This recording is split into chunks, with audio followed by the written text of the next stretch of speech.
Hi, everybody. My name is Carl Darden, and I'd like to welcome and thank all of you for joining us today here on Navy Sports Central. I'm your host, and this is the official podcast of the Navy Sports Nation, where we take a deeper dive into Navy sports. In this episode, we'll be breaking down the Mids game against the Houston Cougars this past week, and we'll also talk about Navy's dramatic win over Army in golf and some of the clutch performances that helped the Mids earn their first star over the Black Knights in 5 years. So stay with us. We've got a lot to cover.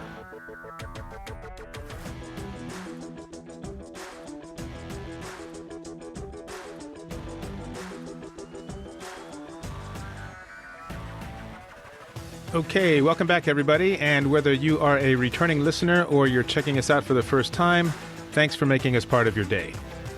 There has been a lot going on lately, even with the bye week that the football team had a couple weekends ago. So let's go ahead and get you caught up on things. Today, we're going to cover men's and women's golf, the rifle team, both sailing teams, and sprint football. And by the way, the Mids do compete in about a dozen fall sports, so while I may not get to all of them in one episode, I'll definitely cover each one at least once during the fall season. So today we're going to look at these 5. And while I'm thinking about it, the men's golf team I'm going to cover in the second half of our deep dive segment. So this is what's going on with the women's team. During the fall, they usually play a series of invitational tournaments, and then they come back in the spring to compete in league play. So just this past weekend, they were one of 11 teams that took part in the Bucknell Invitational, and this is a 54-hole tournament played in Lewisburg, Pennsylvania. And the Mids played extremely well. By my count, there were about 60 golfers competing, and the Mids entered 5. All of them finished in the top 25, and 4 were among the top 10. Their best finisher was Mara Hurdle, and she wound up tied for first, actually. She shot 73, 72, and 73 over the 2 days, which actually tied the second best ever score in that tournament. Hurdle is a sophomore from Pinehurst, North Carolina, and she was followed by her teammates Tori Smith, who finished 3rd. Eve Warden came in tied for 5th. Stephanie Lee finished 9th, and Jenna Hahn finished 23rd. All right, so this is the second time the Mids have actually won this tournament in the last 3 years, and next up for them is the Navy Invitational Tournament on their home course this weekend, followed by 3 more in October. Then the team will break for the winter before getting ready to defend their Patriot League title in the spring. Okay, next we have the rifle team, which, by the way, is one of 3 co-ed teams at the Academy. The other 2 are intercollegiate and offshore sailing, which we'll get to in a minute. The rifle team competes all the way through the spring, which is when the NCAA championships are held.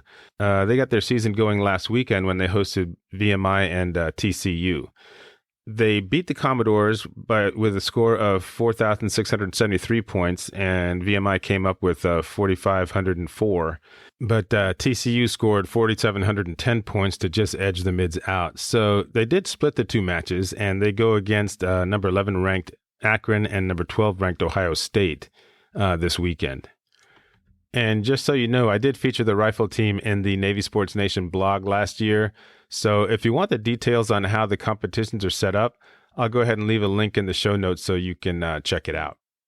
In any case, team captain Mike Zanti led the way for the Mids, and he scored 587 points out of a possible 600 in the small bore competition. And then he registered 597 points in the air rifle. Both scores were personal bests, and his combined score of 1,184 points ranks as the second highest in the program's history. Zanti's classmate, Mark Omdahl, also turned in a strong performance with a combined score of 1,167.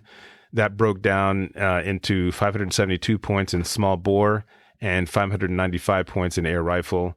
And finally, freshman Marley Duncan also finished in the top 10, posting 573 points in small bore, 586 in the air rifle, for a total of 1,159. And by the way, that was her very first collegiate competition, so looks like we can expect some really good things from her. So a pretty decent outing overall for the rifle team, and I'm looking forward to seeing how they do the rest of the season. All right, let's go ahead and see what's happening with both Navy sailing teams. First, we have the intercollegiate squad.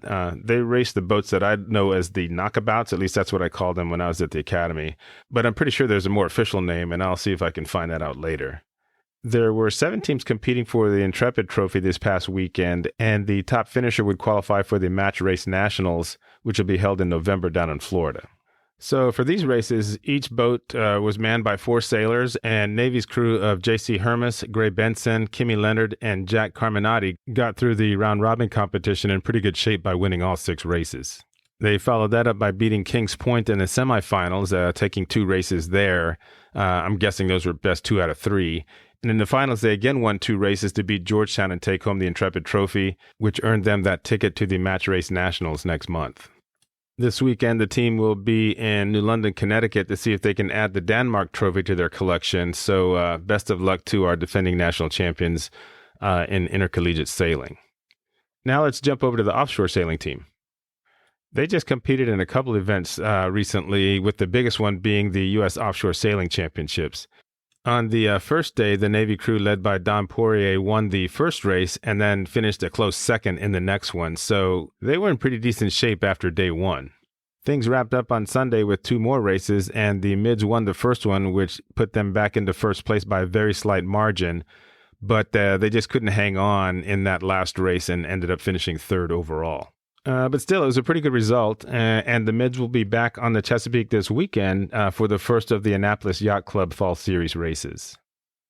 Okay, that brings us to Navy Sprint football. These guys have gotten off to a fantastic start. They are 2-0 on the year, and the one thing I will say is they haven't had any problem whatsoever putting points on the board. Through 2 games, they've outscored their opponents 107-7. Now, to refresh your memory, last year the team really got shortchanged on their season. They only played 1 game, and that was against Army. Unfortunately, they lost it 7-3, and I'll talk a little bit more about that game in a minute. But their last full season, of course, was in 2019, and during that year, the offense averaged about 180 yards rushing and 100 yards passing per game. And so far this year, they're throwing the ball a lot more. Coach Metis just took over the team. He is a Marine Corps major and actually a former sprint football player as well. And it looks like he does favor a more wide open style. So that gives the Black Knights something to think about on Saturday. They've got a pretty decent team too, though. And they also like to throw the ball a lot. Navy's quarterback is Brandon Atwood, and he is a sophomore from Gentry, Arkansas. In the first game of the season, he threw for 313 yards. And by the way, that was his very, very first start because he was not the starter last year. And then in the second game that they won 52-0 over Chestnut Hill, the offense relied more on the running game to crank out 347 yards. And on defense, linebacker Paul Kuehler led the team with 7 tackles, including a sack. These Army-Navy sprint football games are really unpredictable. I could have sworn both teams were going to score more points last season, but Army only won it by that 7-3 score. These 2 offenses look a lot stronger, though, so even if each team does their homework in getting ready for the game, I've got to believe that they're going to put up more than the combined 10 points that they did last year. The game starts at 1 p.m. Eastern on Saturday. I am going to look to see if Army's going to stream it since they are the home team. Otherwise, I'm just going to go ahead and track the stats on the Navy Sports website. Okay, that gets you caught up on all the fall sports we covered today. Let's go ahead and step away for a short break, and our deep dive segment is next.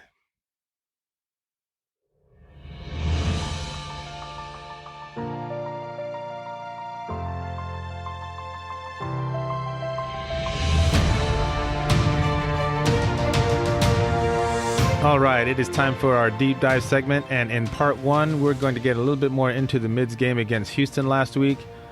It was another tough loss against a really good team. The off week did seem to help the offense in the first half. I noted that it only took them about 3 plays to generate more total yards than they had against Air Force the entire game, so that was a plus. But the Cougars did make some great adjustments in the second half to put the clamps on the mids running game, and then they converted a critical fumble into a touchdown to grab the momentum and take control. So it was a pretty frustrating day for both the players and the coaches, and I think what makes this one especially tough is that the mids definitely had their chances. They put together a drive in the fourth quarter that got them deep into Houston territory, but they could only manage a field goal. And after turning the ball over on downs on their final possession, the Cougars ran out the clock and came away with the 28-20 win.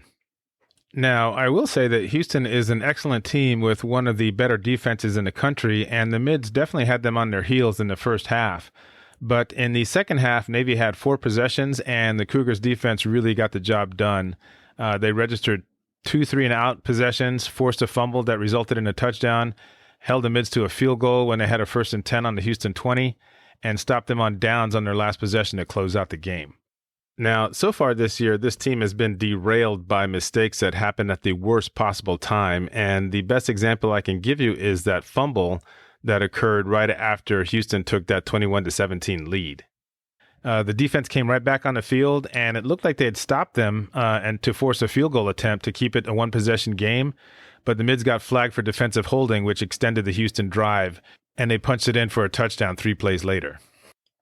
Now, as I'd mentioned before, the Mids did get the ball back with about 3 minutes to go in the game, a little over 3 minutes actually, and they were down 28-20. Masai Maynard came into the game because, as we mentioned before, he's a much better passer, and they really needed to get down the field in a hurry. Anyway, on second down from their own 28, Maynard rolled right and delivered a perfect strike to Chance Warren, but it went off his hands and fell incomplete. On the very next play, Maynard was sacked, and on his final pass on 4th and 18, he did complete it to Mark Walker, but it was 3 yards short of the first down, and that was pretty much all she wrote. What really hurt on that last series was seeing Warren not being able to come up with that catch on second down. He was behind his defender, and he was angling towards the right sideline. So I'm thinking if he catches the ball and gets his hips turned upfield, he could have at least gotten into Houston territory to keep that drive alive. Now, the fact is, they still needed to punch it in and get the 2-point conversion just to tie. So the odds are still pretty long considering how well Houston was playing, but, you never know. So I watched that play a couple of times, and I couldn't help but wonder if not accounting for the difference in the two quarterbacks' throwing styles was the reason Warren didn't come up with the ball. And here's what I mean. Xavier Arline is still developing as a passer. Okay, we all know that. He was 3 for 6 for 83 yards against the Houston defense. But you can tell his instinct is still to pull the ball down and run the first chance he gets. Now, I will give him credit. He completed a 37-yarder to Michael Cooper in the first half, and that led to Navy's second touchdown. But to me, it still looked like he couldn't wait to get the ball out of his hands. His feet weren't quite set, and he didn't step into the throw. The ball was slightly underthrown, and Cooper had to kind of wait on it a little bit. To tell you the truth, I actually give Arline credit for getting as much on it as he did, because at first I thought it was going to be intercepted. I guess my point is that Arline's throwing mechanics haven't reached a level of consistency yet where he can deliver a nice, crisp pass right on target where the receiver can get it every time. Now, from what I can tell, Arline doesn't have the same quick release as Lavatar or Maynard, and that can make a difference with the receivers, especially on the shorter pass patterns. So what I'm thinking here is that Warren and the other receivers have a pretty good feel for how Arline throws the ball. The one thing I don't know is how often they take throws from Maynard in practice. And that brings me back to that 2nd and 7 play. Even if Warren has caught more than a few passes from Maynard in practice, I can't help but wonder if he made that mental adjustment when the junior quarterback entered the game. Because when Maynard made that pass, Warren's hands weren't quite in position to make the catch. They were still actually coming up to meet the ball instead of already being there. In other words, the ball got to Warren faster than he expected because he might have been more accustomed to Arline's delivery. Now, to be fair, it's not uncommon for something like that to happen when a new quarterback enters the game, especially if there's a clear difference in passing skills. But receivers do need to be ready in those situations and kind of recalibrate their brains to tell their hands to get in a position faster. Now, I'm just thinking out loud here. I've seen Warren make some clutch catches in his Navy career, like that option pass he grabbed against Kansas State in the Liberty Bowl, which led to the game-winning field goal. So I know the kid doesn't have stone hands. It's just after watching the replay, it's pretty clear that his hands weren't quite there. And I'm wondering if it might have been because he didn't make that mental adjustment to be ready for how quickly Maynard delivers the ball. Now, despite all of that, there were still a few positives. The first half was the best 30 minutes of football the Mids have played all season as a team. Now they just need to sustain it for 2 halves. They got good run production from the fullbacks. Isaac Ruos and James Harris II accounted for 102 yards on 25 carries, I think. Most of those did come in the first half, but the majority of the positive rushing yards the Mids got in the second half came from those 2 guys. Another good thing to see was that Arline did a decent job of getting the ball to Michael Cooper. Not all the passes were pretty, but in the first half they were enough to keep the Cougars thinking, which made the offense a little bit more effective. This is something they need to build on. In the past, the Navy offense could get away with not passing the ball and still win games because the rushing attack was lights out. But that's not the case this season, and we've seen that. The offense did get off to a good start against the Cougars, but there's still some work to do, I think. And unless we have some form of a basic passing game to let that option breathe a little bit, I think the offense as a whole is going to struggle. Now, the question is, does that happen with Arline under center or one of the other two guys? Lavatai got hurt in that very first game against Marshall, and word was just this week that he's 100% recovered, so he's probably going to be battling Arline for that starting job again. We'll see who starts on Saturday. Truthfully, I don't know if that's going to be enough time for Lavatai to get all the rust knocked off, but we'll see. The bad news is that it doesn't get any better for the Mids in October. Their schedule this season was definitely front-loaded with the stronger teams first. Central Florida, SMU, Memphis, and Cincinnati are their next 4 opponents. All of them average over 39 points a game. The only way our guys are going to have a chance is to keep those offenses off the field as much as possible. And that means establishing the run and passing effectively enough to keep the defenses from crowding the box. That'll keep the sticks moving, but the most important thing is to score touchdowns once they get into the red zone. UCF is going to be really, really tough on Saturday, and Cincinnati is a top 10 team, so I'm not really sure about our chances there, even though it is a home game. But if the Mids continue to improve offensively, I think they got a decent shot against SMU and Memphis if they can eliminate their mistakes. The defense is certainly playing well enough, so we'll see how things go. All right, we're going to go ahead and take a quick break, and when we come back, we'll recap what was probably one of Navy's most thrilling wins over Army in recent memory on the golf course. So stay with us. You're not going to want to miss this.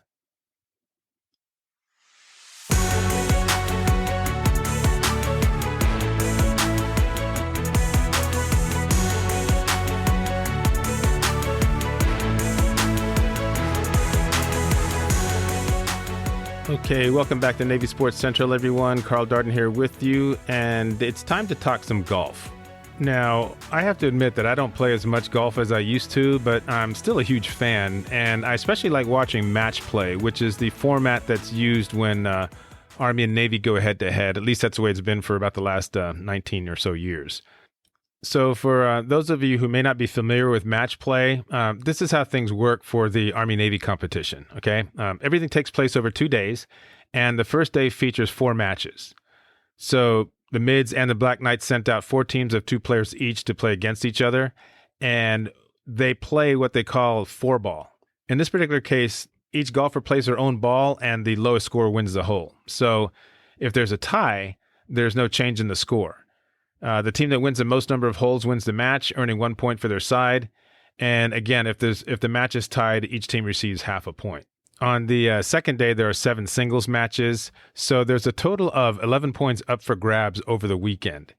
And it's worth noting here that a match can end early depending on how things go. So here's an example. Let's say you have either a team or a player, it doesn't matter, and they are going to the 16th hole, and say the Mids have a 2-hole advantage at that point. So they're up 2 holes and there's 3 left to play. So if they win that 16th hole, they'd be up 3 holes with 2 left to play. So there's really no need to play those remaining couple of holes there. And it would go down in the books as a win for the Mids. And the score would be recorded as 3-2, meaning they were 3 holes up with 2 left. So that's basically how that works. Now, obviously, with 11 points being out there, the first team that earns 6 points wins the match. But because there is that possibility of matches being tied, you can have a situation where each team finishes with 5.5 points. If that happens, they go ahead and go to sudden death. And the way that works is you'd have each coach pick a player, and they would just basically start doing a sudden death playoff. And they would go as many holes as it would take for somebody to win a hole. So that gets you up to speed on how the matches are scored. Now let's get into how things went over the weekend. And just for the record, the Mids held a 44-38 lead in the overall competition. There has been one tie, and I think that must have been before they came up with this current playoff format. Anyway, the Mids got through the first day of 4-ball in decent shape. They won a match, tied another, and they entered Sunday's singles matches slightly behind 2.5 points to 1.5. But they were actually in a pretty good spot because the singles play was definitely one of the team's strengths. In the first match on Sunday, Navy junior Keegan Shreves got the team going by earning a critical half point in his first match against Army captain Tom Katsenis. Then Andrew Wilkinson tied things up when he torched the Black Knight Samuel Kim 5-4. So that match got done pretty quickly. That gave the Mids some momentum because right after that, seniors Nick Clock and Dave McCauley won their matches, putting the Mids up 5-3. So things are looking pretty good at this point. In fact, Clark didn't waste any time putting his guy away. That match was over by the 13th hole as he cruised to a 6-5 win. Macaulay and his opponent, Gary Bullard, were tied going to the 18th hole, but Macaulay was able to pull that out. He won the 18th, and he took the match 1 up. Next, you had Noah Nuez, who is a freshman from Laveen, Arizona, which actually is just a couple towns over from where I live.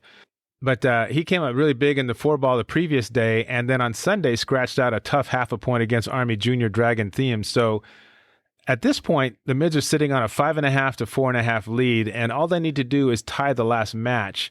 And that was between Navy's Chad Deegan and Army's Marshall Daniels. If they get that tie, the star is theirs. And the Mids look to be in control too, but the one thing about match play is it's amazing how quickly things can change. Deacon was up by 2 holes with 4 to play. So all he needed to do was basically tie 2 of the remaining holes and the Mids would get that win. But Daniels just didn't let that happen. And to his credit, he won 3 of the last 4 holes. So he won the match. That put both teams at 5.5 points apiece, which forced the playoff.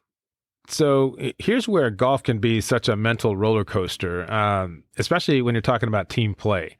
Each coach identified which player they wanted to send out for the playoff. So Navy coach Pat Owen went with Nick Klock, and Army went with their team captain Tom Katsenis. So here's what I'm talking about when I mentioned that mental roller coaster. Okay, let's put yourself in Nick Klock's shoes for just a second. All right, he basically went out and had a tremendous day on Saturday. Getting the point for for his guys in the 4-ball competition with him and his partner. And then he comes back and just absolutely smokes his opponent in singles. So, you figure, okay, I've done my part. I'm here to cheer on the rest of my teammates, and let's see where this takes us. And then all of a sudden, you see the Mids, give up that 1-point lead on the very last match of the day when all they needed was a halve. And then the coach comes at him and says, "Hey, man, you're out there. You're our guy for the playoff." Okay, so now Nick is a senior, so he's been there before, I'm sure, and he's experienced all different kinds of pressure. So he was definitely up for the challenge, and you'll see what I'm talking about in a minute. But still, you got to wonder how you have to kind of recage your brain when you figure, okay, I've done my job, but then all of a sudden, boom, there's one more thing you got to get done to bring that star home. So let's go ahead and see how the playoff went. Both players got off the tee fine. Their shots found the middle of the fairway, so they were in pretty good shape. Katsenis played his second shot first, and he just sent it flying right over the green. Now, a couple of things could have happened here. Number one, he could have misclubbed, but my guess is he picked the right club and just didn't account for his adrenaline. That can happen sometimes. And some golfers who are that aware of things can actually take that into account and club down because they know they're just going to, crank the heck out of the ball. And then by taking a shorter club, the adrenaline is what carries it, the distance that it needs to go. But in this particular case, Katsenis went long, so now Klock is in the driver's seat. And he played an okay shot. I don't think it was the one he wanted. And the ball did land on the green right there in the fringe, but it was way far right, and it did set up a pretty challenging 2-putt to get home. At this point, Katsenis' only hope was to put his third shot really close and try to shift the pressure back to Klock, but that's not what happened.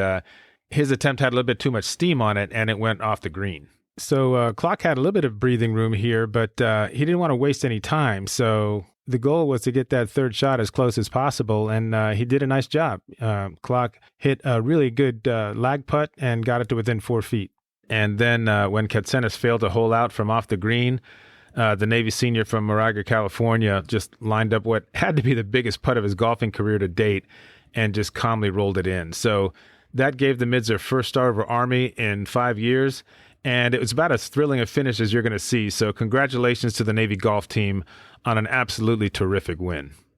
Okay, tell you what, we're going to step away for a short break, and when we come back, we'll be jumping into our question of the day and mid-watch segments. So don't go anywhere.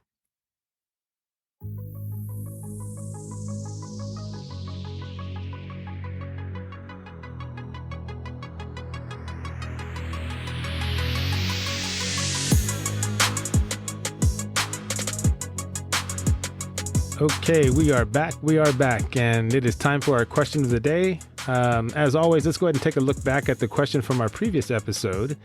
And you may recall that I asked whether or not the Mids would rush for more than 300 yards against Houston. Well, I'm sorry to say that the pessimists won that round, but it wasn't a slam dunk, actually. The Mids were over halfway to their goal by halftime, or at least halfway to the goal I'd set out there for them by halftime. But Houston made the necessary adjustments to keep them just under 200 yards. And by the way, that was only because Maynard got sacked on third down in that last series that the Mids had. Altogether, there are 35 of you who correctly figured the offense would come up short, and there were 8 optimists out there, including me, who figured they could get the job done, but maybe they'll have better success running the ball against Central Florida this weekend. All right, so for this week's question, let's get away from football for a minute. This is going to be for all you weekend golfers out there. And here's the question. What is the farthest distance you've ever holed out from during a round? Okay, and here are your choices. Between 5 and 10 yards, between 11 and 50 yards. Choice 3 is between 51 and 150 yards. And finally, our last option is greater than 150 yards. So go ahead and make your selections on our group Facebook page. And I'm going to want to get some details on this one. So leave a comment telling us what happened. And what I'll do is I'll read the best one. Not on the very next podcast, which comes out less than a week, where we'll be previewing the Army-Navy soccer game, but on the one that comes out after that. So that way you guys will have plenty of time to answer. All right, we're on a little bit of a roll here, so let's just press on with our mid-watch segment. Remember, we are following Ashwin Briggs from the men's cross-country team and Avery Stoll from the volleyball team. And actually, there isn't anything to report where Briggs is concerned because the cross-country team hasn't competed since the last podcast episode. But they are in action today up in Bethlehem, Pennsylvania at the Paul Short Invitational. And that is their last meet before they go up against Army on October the 15th. So pretty good opportunity to sharpen everything up and get ready for that showdown against the Black Knights up in New York. The volleyball team is on the road this weekend for a couple of matches against Bucknell, which is tonight, and also Lehigh, which is tomorrow night, Saturday. The loss to Army was tough, but they'll get another crack at them in about a month on November 5th on the road. In the meantime, Avery Stoll continues to be among the team leaders in kills and service aces. Right now, she sits second in kills with 98, and that's 8 behind Jamie Llewellyn, who leads with 106. Stoll also has 10 service aces, which puts her in third place. Defensively, the Navy senior is third among hitters and digs, and she's tied for second in blocks with 26. Now, against Army, Stoll had 10 kills, 3 blocks, which tied her for the team lead, and she accounted for 12.5 of Navy's points during the match. I'm sure by now that setback is in the team's rearview mirror as they focus on their next couple of league games. So we'll see how things go this weekend, and hopefully they'll get a chance to get some revenge against Army when they play them again. All right, that's going to do it for this edition of Navy Sports Central. Thank you all so much for joining us. Now, if you like what you've heard, remember to follow us wherever you get your podcasts, and be sure to spread the word to all the other Navy fans out there. And remember, you can respond to our question of the day by going to the Navy Sports Nation group Facebook page. I'll go ahead and pin it to the top so you won't miss it. And just a quick reminder, the views expressed on Navy Sports Central are my own and do not reflect those of the U.S. Naval Academy or Navy Athletics. By the way, the music used on Navy Sports Central podcast comes to you from Audio Jungle. This is a great resource for purchasing the rights to use music from thousands of artists around the world, and those we feature in our podcast will be credited in our show notes. Talk to you soon, everybody. Until next time, this is Carl Darden. Go Navy, beat Army.